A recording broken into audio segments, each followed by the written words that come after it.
On the expense side, if you're a large business, the restricted input tax credit is probably your biggest administrative burden, notwithstanding the fact that you'll be paying that tax. Your expense reports, if you have employees that travel around the various provinces, again, experience from the clients we looked at, they don't have a column as to what province they were in. So again, I go back to my engineering client example.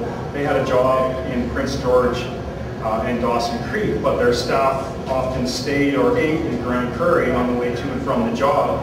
I says, well, you're costing this to a Prince George job and you're going to want to claim 12%, but you only pay 5% on certain expenses. So your system has to be able to recognize that.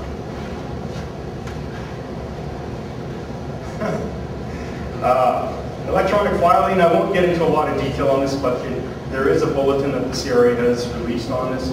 They're getting rid of paper returns for businesses that have more than $1.5 million in sales.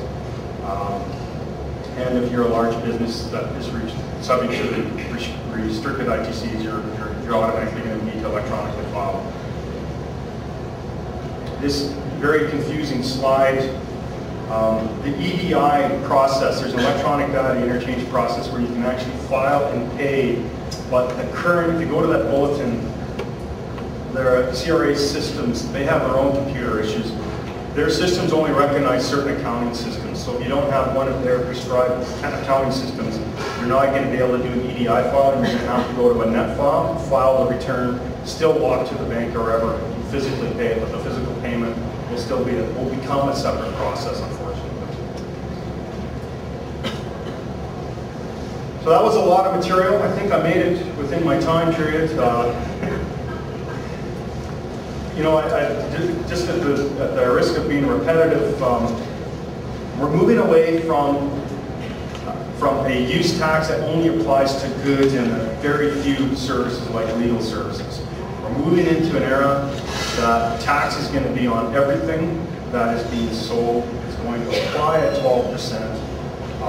There is a benefit to capital-intensive industries because they can now claim this 7% back on their overheads and their capital equipment.